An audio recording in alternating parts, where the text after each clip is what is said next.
Good morning, Bucknutters. It is Thursday, January the 4th, 2024. I almost said 2023 there. I'll have trouble with that through February, but I digress. Great show for you today. As you can see, those of you who are tuned in to one of our video platforms, the Twitter, the YouTube, the Book of Face, can see the lovely visages of Mark Porter and the Dean. We've got lots to talk about today. This is going to be a positive show, people. If you came here to tank, or you came here with your blue sweatshirt on to boast, and I'm sure we'll have some of them, we're going to be positive about the Buckeyes today. But first, here's what we're really positive about: steak. You need to start the new year off with one of our sponsors, and that is Omaha Steaks. During their Omaha Steaks end-of-season event, you can stock up on all your favorites and get 50% off site-wide. 50% off incredible steaks like their Butcher's Cut Filet Mignon, or sink your teeth into their memorable Butcher's Cut Top Sirloin. Just go to omahasteaks.com.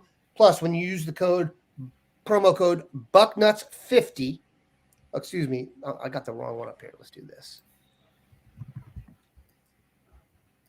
Sorry about that.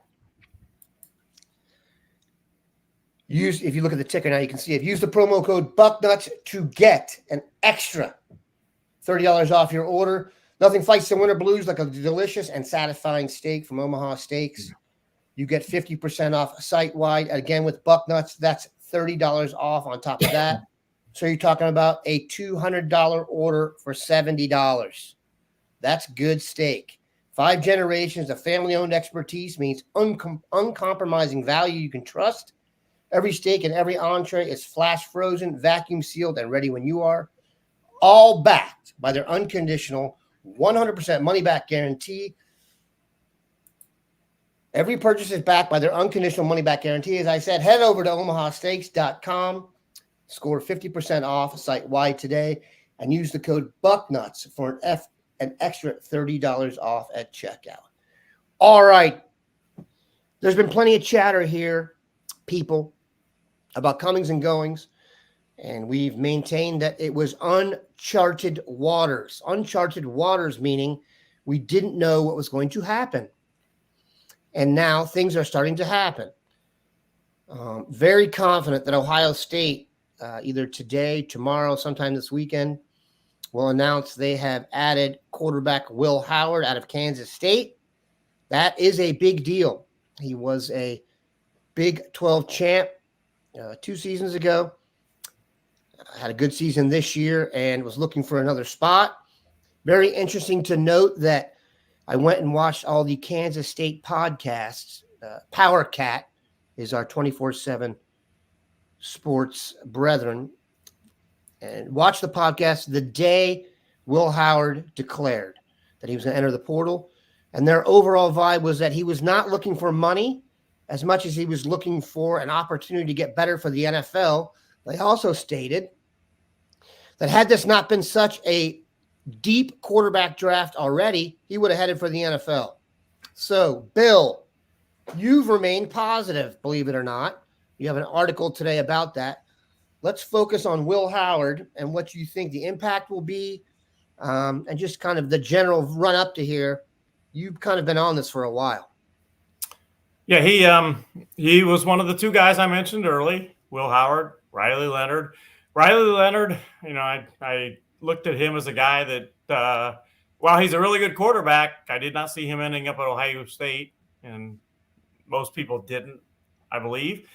He was pretty much tagged to Notre Dame, and that's where he ended up committing to.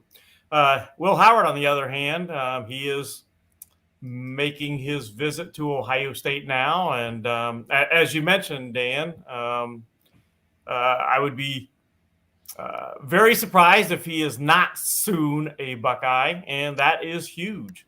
You look at the quarterback room as it can be with Will Howard in it, and it's really good. If you have Will Howard and if you have Devin Brown staying, and Devin Brown has been a guy that ever since high school, he's never been afraid of competition.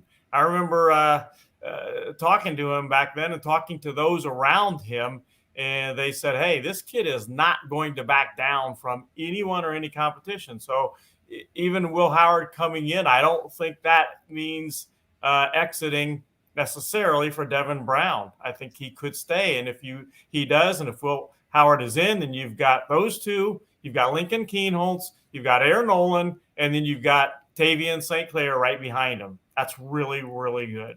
So, it's very positive trending for Ohio State right now. Like you said, I don't think Will Howard will be guaranteed a starting job, but one would have to assume that he's in good spot to do that. Mark, once Will Howard makes it official, we will roll out his transfer evaluation that you've been working on. Let's not give away the entire kitchen sink, but let's tease people with what you think the difference would be with Will Howard under center. Well, I went into the film not knowing what to expect. You see a few clips on ESPN. I wasn't well versed in Kansas State football. You put on that film, and there's a lot of highlights out there, but I took about 20 of his best plays, and I had 20 more that I couldn't decide if they were better than the 20 I had. I mean, he really blew me away. First of all, 6'5", 245 pounds. Are you kidding me? When you watch the film the first time, I didn't know his height and weight. He looks much fleeter of foot, much quicker, he looks like a 6'2" guy that's like 190 running around sometimes. He's so agile. The arm strength, he just dinks and dunks the way a big passer would, where it's effortless on the little throws. But I have a bunch of throws where he's standing at the 30 or 40-yard line, ripping strikes down to the goal line. I mean, balls that have not a rainbow to them, but a flat trajectory that are really high-velocity throws. And so then my mind starts to wander into all these comparisons. Who are the comparable athletes out there? The guys in the NFL right now that are 6'5", 240, 230, you got Trevor Lawrence and Daniel Jones, Josh Allen, Will Levis, even Ryan Tannehill. And so there's a range of outcomes for that body type. But Bill said it and you said it. This might be the marriage made in heaven for Ohio State and him, because he's looking to up his draft stock. And that was that's one of the first things I wondered when I saw it. Right. Is why isn't this kid going to the NFL draft? I don't see anything here that's not draft ready or not like first round type talent. And so you say in that deep draft, and that's all I've been hearing about is all these quarterbacks. So maybe it is better to go get paid at Ohio State 1 year to cook with some receivers that are going to make you look good at a place that if you turn it around, you're going to be revered highly and your draft stock could go through the roof. So he's got some motivation to do well here. We had a need, and isn't the transfer portal fun? I mean, you get a guy like this, all of a sudden it's not so dreary. And, this is a prize. And if you're Kansas State, I'm surprised on that podcast they weren't crying the whole time. They lost their team. I mean, they really this is part of the portal that, other teams just probably can't stand. And I talked to a college coach and said, I really can't wait to spend 2 years of my life working with this kid, developing this kid so Ohio State can get him and take credit for him. And their coach can sit with him on draft day while I stay here with my thumb up my you-know-what. This is that type of kid. I'm not just getting excited. You know me, I try not to whatever, but the comparisons for this kid, what he can do.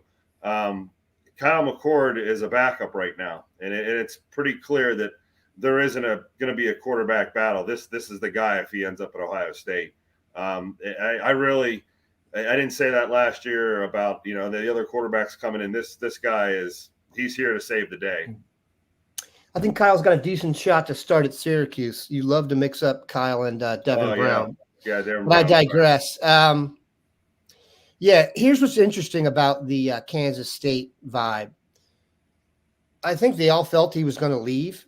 I guess he almost got benched at the Texas Tech game this year. He's not playing at Kansas State with a cast like he's going to be playing with at Ohio State. Deuce Vaughn is on the Cowboys. There are clips of him throwing to Deuce Vaughn as a receiver in traffic. Ohio State does not throw the ball in traffic to anyone 5'5". So he's going to have a better chance to play with, I think, better receivers. And look, this has now become the model in terms of quarterback development for a lot of programs. Jaden Daniels went to Arizona State. It was good. Went to LSU, Heisman, top X pick. Michael Penix at Indiana.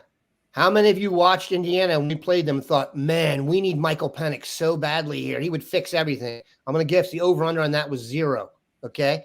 And then he goes out to Washington, follows Kalen DeBoer out there, and look where he is now. So the idea that Will Howard could come here and get the finishing touches from – now I realize this is controversial now because Day is apparently not a quarterback guru anymore. But Justin Fields is going to be not hurting on the 1st and the 15th. CJ Stroud apparently is good at football and trained here. Joe Burrow definitely walked over today during the Heisman ceremony to make sure he got some credit. So I will rely on that and hopes that Day can take Howard to the next level.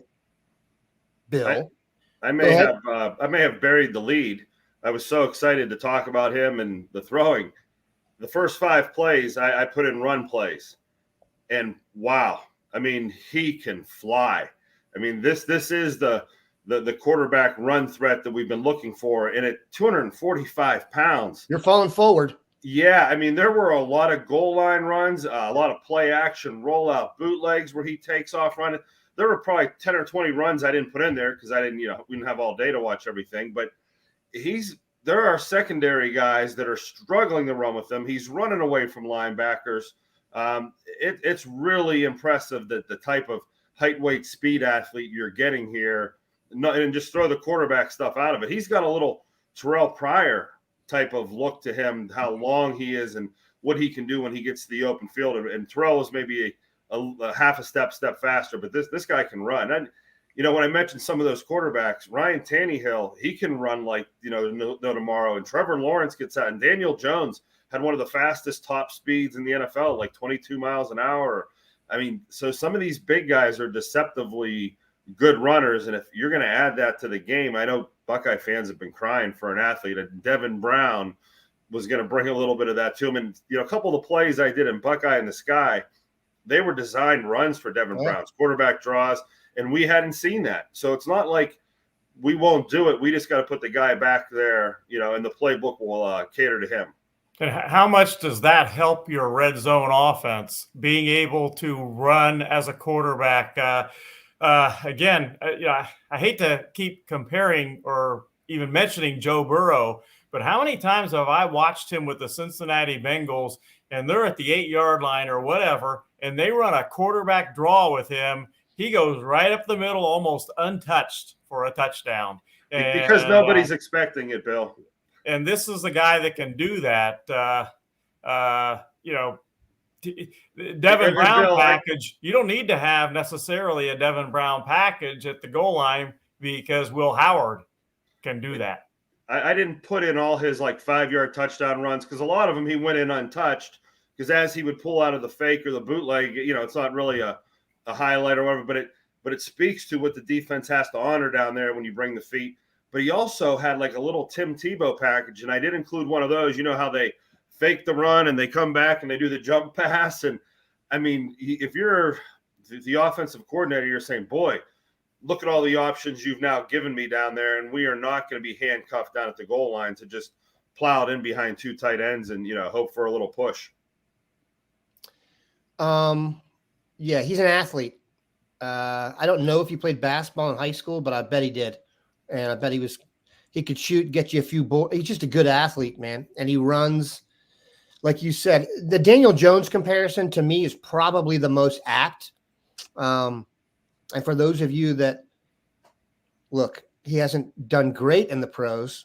Then again, his accountant is not worried about Christmas gifts, if you know what I'm saying. So let's move on to go ahead, Mark. When you do, I like how you didn't shy away from that Daniel Jones thing because I hesitated to compare him to Daniel Jones because the quarterback of the Giants. When he has people around him, put Daniel Jones on different teams, put him on the 49ers, and all of a sudden you see what a dominating athlete and what an arm and all that stuff, the arm talent. So don't let, even when I said Ryan Tannehill, he's had moments. You know, he did. Ryan Tannehill played wide receiver at Texas A&M his first 2 seasons. Yeah, and he's a stud. Yeah.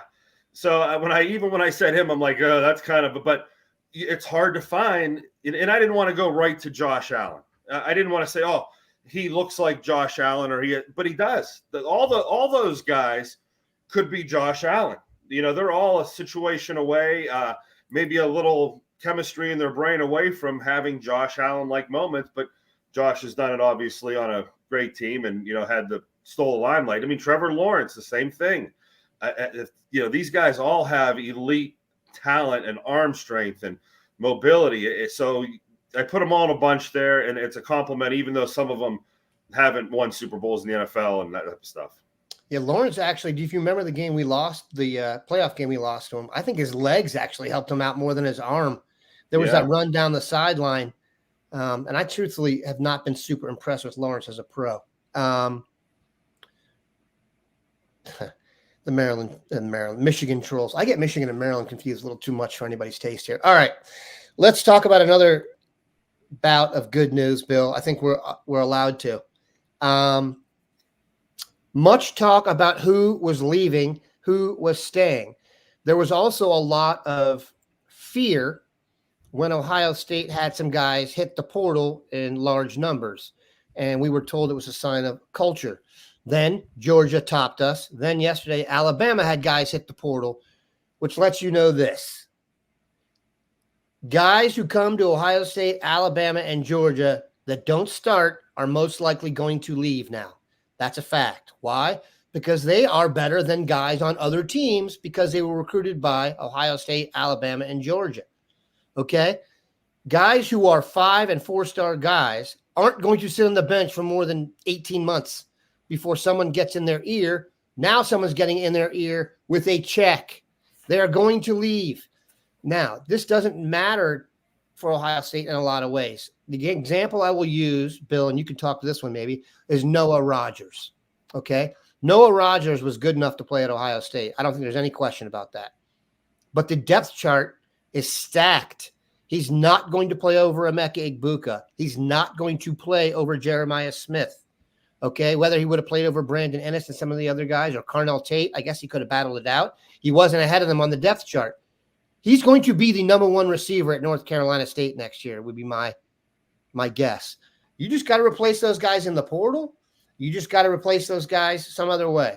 We still are going to put, theoretically, Emeka Egbuka, Jeremiah Smith, and Carnell Tate out there for the first snap. And guess who would trade with us? Every single team. Maybe not Washington this year, but every single team. So we got to – uncharted waters means the boat is still moving. We're still moving, hopefully, in the right direction. Everyone's jumping off. You got to relax. And also, all of NIL is going to change in May anyway, but I digress. Bill, let's talk about the effort to bring back many dudes and the idea that a bird in the hand, and you know what that means. Well, also, I want to the wide receivers you mentioned. Don't forget Brandon Ennis. He's not too bad either. I threw him in there. 5-star that had any school in the country wanting him, and he's at Ohio State too. And then, of course, we have Mylan Graham, yet another 5-star coming in. Not too bad there either. You look at the guys, and I've been banging this drum for quite some time. The NIL was devised, so to speak, to reward the guys that have done it at their college. And Ohio State, interestingly enough, is trying to use it that way, not necessarily to pay off guys to sign out of high school with you. So where they've been using their resources to get guys to stay. And I think it's going to pay off in a big way. We saw box number 1 checked off yesterday. Tyleik Williams, absolutely huge. And that's another drum I've been banging. They really worked hard to get him to stay. I think most of those other guys are going to stay. It was interesting pretty early on in all this. I was told about JT. I don't know for sure right this minute if he's staying or not, but I was told that there was a lot of surprise that all of a sudden JT is talking about what are we going to do in spring practice and et cetera. And that, again, that may change, but the point was a month ago or whatever, that became a real possibility. And there's just not better guys in the portal than the guys that can stay at Ohio State. There aren't. There's not a better Tyleik Williams out there. There's not a better Travion Henderson out there, et cetera, et cetera. If you get those guys to stay, that is like a roster infusion above and beyond what you would get in the portal. Go ahead, Mark. I talked to Bill yesterday about this, like privately, and I said, the way the NFL draft is structured, all these salaries, you really don't need an agent because it's all slotted. And by the time you get to the third round, you know what you're going to get, and within $10,000 or $20,000 of negotiating. And I said, like, at what point in the draft can you match the payment at Ohio State? So if you can say, okay, in the third round you're going to get $1 million a year or $900,000 a year. At Ohio State, we can give you a couple $100,000 more to stay. So you got to kind of argue with these players that if you're not going to be a first round pick, stay here, and we're going to pay you the same as you're going to get as a second, third, fourth, fifth round pick, and we're going to keep you here to develop you. So because the money grows exponentially the higher you go in the draft, it just doesn't go up by little chunks. As you get up there into that high first round, or you get big signing bonuses and longer deals, so you can kind of buy these guys maybe more than you ever could in the past, because before you couldn't match seventh round money, you couldn't match free agent money. Now you might be able to match a strong third round pick if the player's worth it, like Tyleik Williams. And you think Ohio State hasn't been going over that exact type of thing with these guys? Yeah, they've gone over that, and they can literally point help them. Yeah, they can literally say you're valued as a third rounder. Here's what all the third rounders made last year to the dime, and we're going to give you X to stay, so you can go up here and be a better. I think that's the logic here, and I think it actually works to teams like Ohio State's favor if you do this right. Keep in mind, these guys also have access to their friends who are in the league. So I don't know anything about Luke Whippler's rookie year, but if he went there and was like, dude, it sucked. I got paid, but blah, blah, blah. If you're staying at Ohio State and getting paid, do you think it's fun to be a football player at Ohio State socially? I think it's hard to get dates. You think it's hard to have fun? It's not, okay? Being an Ohio State football player is fantastic. So it's better. If someone's going to say to you, come. Do you guys remember Jerry Radzinski? I'm sure you do. Jerry Radzinski told me the reason he was going to make the Browns as a special teams guy, and you know why he didn't stay? He said, it hurt so bad. He's like, you know how bad it hurt? You know what sacrifice he has to make to do that? These guys they're ready to sacrifice. There's a lot to give here. The NFL is not exactly the easiest job. You get a lot of accolades and you get paid well. I don't think 9 to 5 is that easy, and especially if you're not a stud. Everybody at Ohio State gets treated great. If you go check it out. I mean, do you think they eat well? My son's a college athlete at Division III. They eat amazing. It's a great life. I'm serious about this. The quality of life decision is being made for some of these kids, I hope, for their own sake, because they're in their early 20s. Why not stay another year? These guys are talented enough that, and also, this is not 20 years ago where if you hurt your knee, your career was over.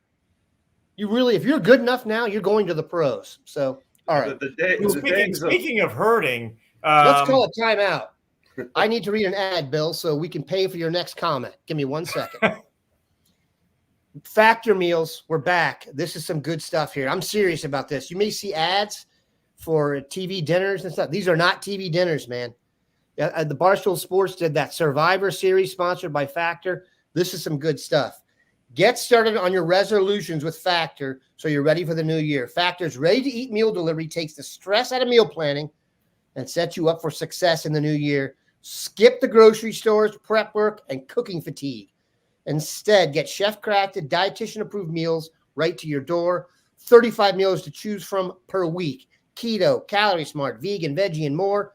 55 weekly add-ons, ton of nutritious and flavorful options to kickstart your resolutions.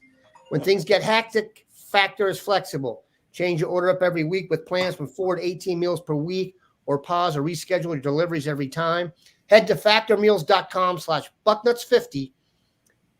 Yeah, and use the code Bucknuts50 to get 50% off. That's code Bucknuts50 at factormeals.com/Bucknuts to get 50% off. And I'm serious about this. They sent us some stuff. I have raised food snobs accidentally, and they loved it. I say this every time. I did not think it was possible to microwave chicken for me to eat because I'm a snob. It is delicious. You can microwave meat in there. It's delicious. I'm just telling you. It's really, really good. Okay, now, you guys were fighting to get some words in. I'm going to the dean. Well, speaking of hurting, we've talked about all of the money part of this. There's one other part that is in this equation. If you are Emeka Egbuka, for instance, how do you want to leave Ohio State having never beaten Michigan? How do if you're Travion Henderson, same thing. The career money is all important too, but these guys are athletes. They're competitive, and it's like Aiden Hutchinson. He didn't want to leave Michigan having never beaten Ohio State, and he got those guys together, and they stayed. And that's another factor in this equation of, hey, you got one more shot. You got Michigan at home this coming season. They're losing a ton of guys, and so on and so forth. How about coming back and ending your career on that field, beating Michigan? I do like the theory there. I think generally speaking, money talks and whether they say walks. But I get it. Go ahead, Mark. Yeah, and Bill saying, hurting. How about not hurting it? In this day and age, it's never been better to be a college athlete. I talked to, a guy who's doing some of these NL contracts, and he knows what's being negotiated into some of these deals. Have you ever seen Back to School with Rodney Dangerfield when he moved into the dorm and he knocked out the walls and he put in the hot tub? There's no more sharing with a dorm room with 4 guys on a floor where you all got to use the same bathroom and showers, and you're walking in your shower socks or whatever. You got your own room. Your off-campus living is much different. You're driving to class in a car that everybody looks at you. You have a faculty parking pass. You get to do whatever you want. Okay, it's not the same world it was just 2 years ago. There's no need to hide it anymore. These kids now have leverage to negotiate, and it's never been done before. So the living conditions, the off-campus housing, you're not standing at the bus stop. You're not walking to class.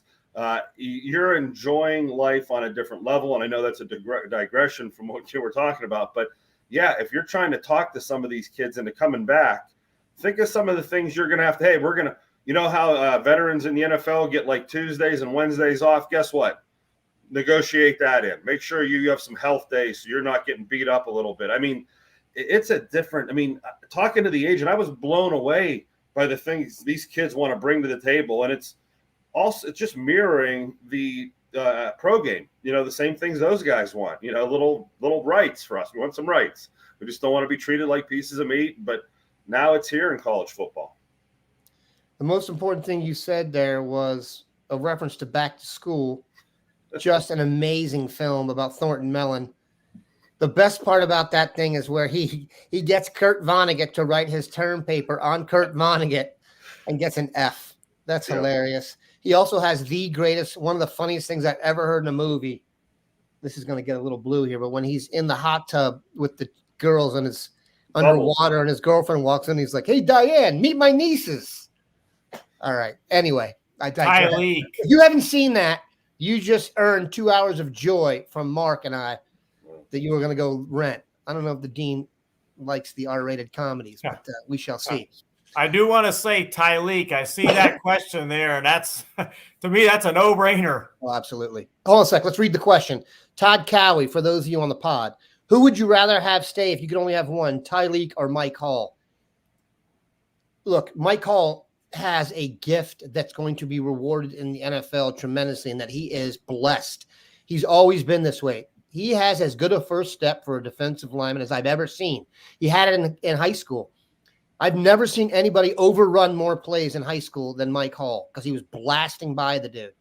That is going to be a very desired attribute at the next level. He may be a rush-only guy. I don't think he's big enough to be a 3-down lineman, but he's going to have a future in the NFL. That said, Tyleik is a starting defensive tackle in the NFL who can give you a little pass rush. There was maybe Walter Nolan, who was considered the number 1 player in the transfer portal, would have been rated higher than Tyleik Williams, maybe. But the idea of him coming back, people also who, if you're an NFL fan, keep this in mind. And you like free agency, it's fool's gold. I covered the Redskins when they would win the whatever they were the Redskins then, when they would win the offseason title every year, and it doesn't work. You need to Ohio State, Georgia, and Alabama, when it's all flattens out, and even Michigan now, are built through the draft, the high school levels.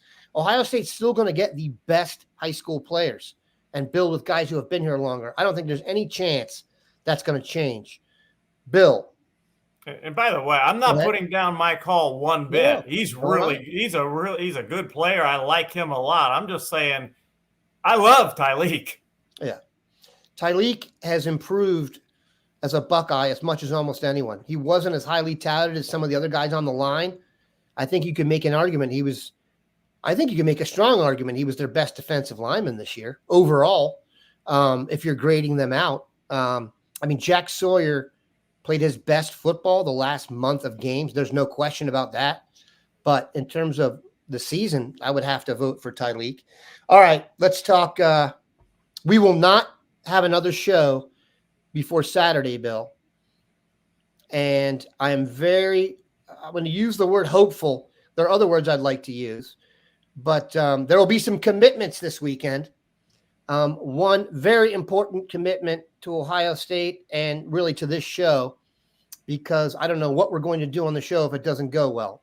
But I digress, Bill. Please take the floor. Well, we're talking about Devin Sanchez, and he is a difference maker. And he is announcing on Saturday at the All-American Bowl, and he's down to 3 schools. And I think all of us would be shocked if the winner is not Ohio State. You know, I've had him crystal ball to Ohio State for a long time, and I remember talking to I have to go back during the summer when Devin was working out at Ohio State. I was standing there watching Devin work out with Tim Walton, kind of privately, so to speak, inside the WAC. And his mom was standing there, and she told me right at that point, of course, that is Devin Sanchez, who is on this show as a regular person on the show. She told me that her son, they were going to make a decision based highly on development. And she talked about how important that would be in their decision. And they have stayed with that. Development is huge. And I know that they feel very good about the development that Devin could get at Ohio State, working with Tim Walton and the defensive backs, the cornerbacks that Ohio State has sent to the NFL. I just feel like all of this other stuff that's been going on in the last month or so or whatever, they're focused on development. And that's maybe the biggest reason that I feel very strongly that come Saturday, all Buckeye Nation is going to be very happy when Devin Sanchez announces his decision. Have you ever seen me cry on the air? No? That would happen if he goes somewhere else. I'll cry in the air. So no pressure to the Sanchez family there. They want to see a man melt in front of them. They want to destroy a man. Go ahead. Not true. I'll cry in private. I don't like to do those things publicly. But, yeah, if you want to look at what a prototype cornerback looks like in modern football, maybe go have him play in Texas against the best competition and come from a family that's handled the recruiting process perfectly and everything else, then you have the Sanchez's. And, boy, that would be one. Let's go through some questions here, Bill. This is a little off topic, but the Belleville quarterback, you'll give us his name, the number 1 rated quarterback in the country, is about to commit. Where's he going? From Michigan. Underwood. Bryce Underwood? Excuse me? Bryce Underwood, is that right? And I could I don't know 100% right now on this one, but I would probably go with LSU right now. Okay. Who else is in the mix? Not Colorado. Michigan. Good Lord. You know, and that would if Michigan lands him and wins the national championship, that would be not the thing that Ohio State fans want to see. Fair statement. Mika Hanna, do we land Dominic Kirks, and do Gabe Powers and CJ Hicks move down to defensive end? Bill, you can take Dominic Kirks, and Mark, you can give your theories on CJ and Gabe. I think if Ohio State goes all in and makes a all in, all out, full court press to land Dominique Kirks, they will flip him. As things stand right now, I would say he's going to stay with his Washington commitment, but let's see what Ohio State does. We've got until early February. That's when he cannot sign till early February. So there's some time and see what happens. Washington's certainly putting their best foot forward. Good Lord. Mark, your thoughts. Would you move CJ and Gabe down?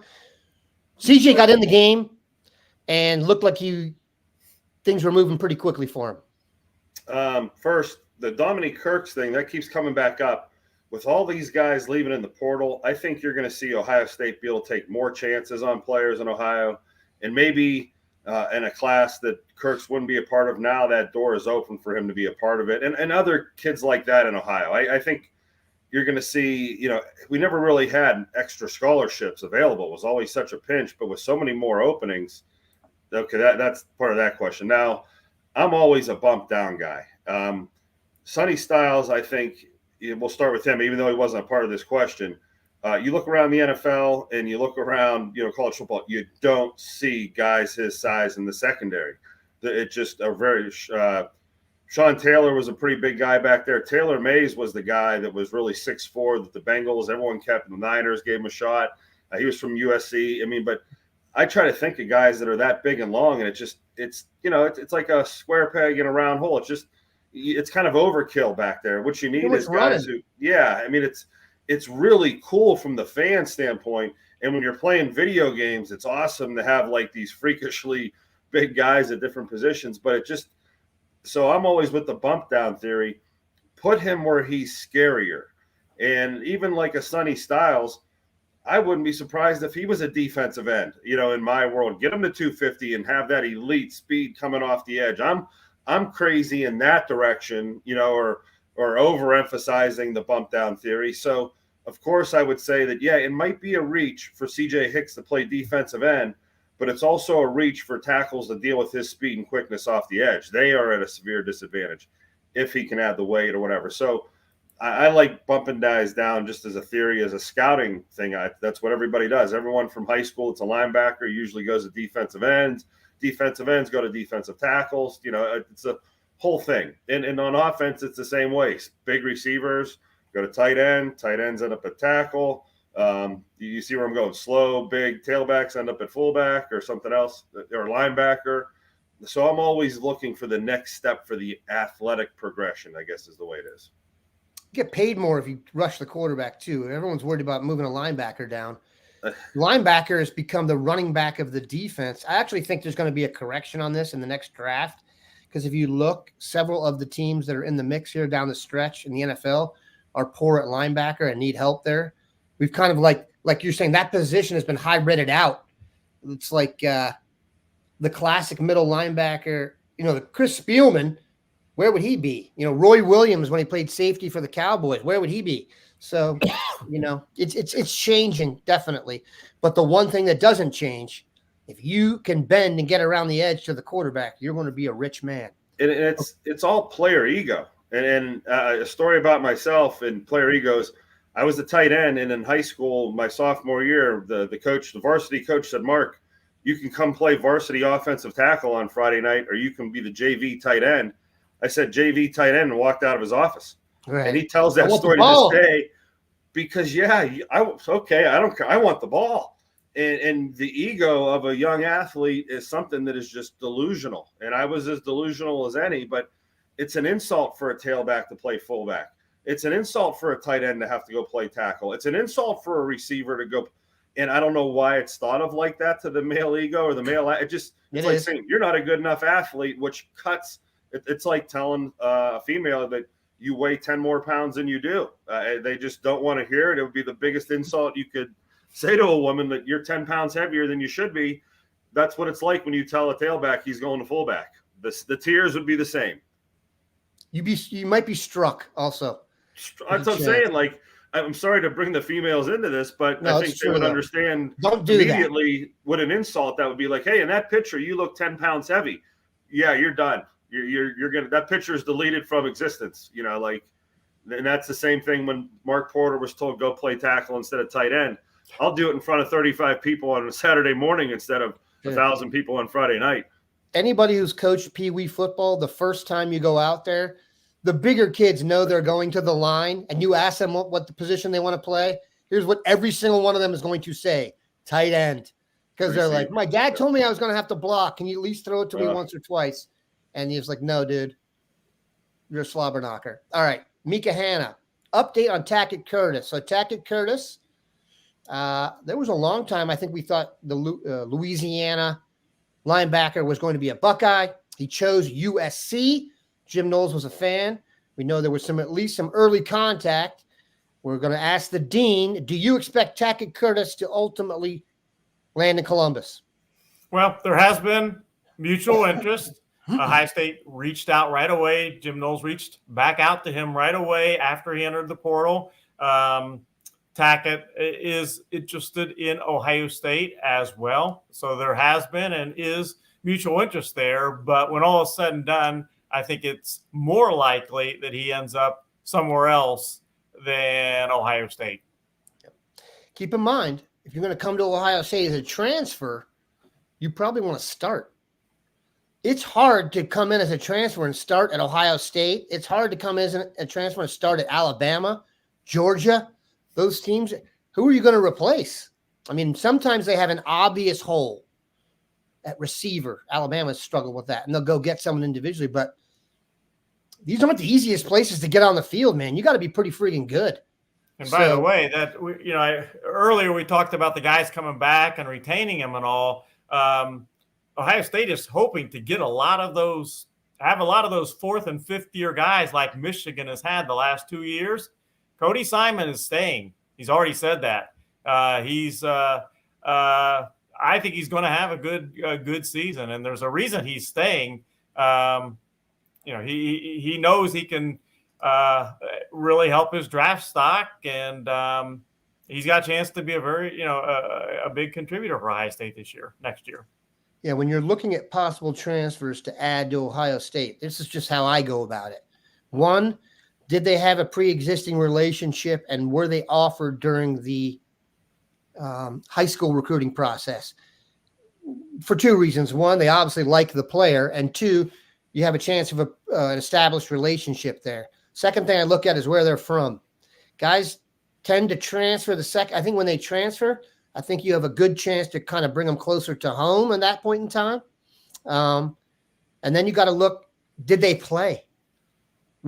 Guys who did not play at their prior school, that doesn't make sense that they're going to come to Ohio State and get on the field immediately, unless there's some bizarre confluence of details there. I went through all of the Alabama guys. The only guy who really played a ton was the center, and he's leaving because he's been vilified and he has been blamed for their loss because of those snaps. So it'd be about Monkel Goodwine, The defensive tackle, for example, from the D.C. area that Ohio State offered, has not gotten many snaps. So if you haven't gotten any snaps at a school, the idea that you're going to come in and kick butt at Ohio State right away, I don't see that. And by the way, you brought up Montel Goodwine. For those that don't know out there, he is Alabama had, I think it was 9 guys get in the portal yesterday in a 15-minute period.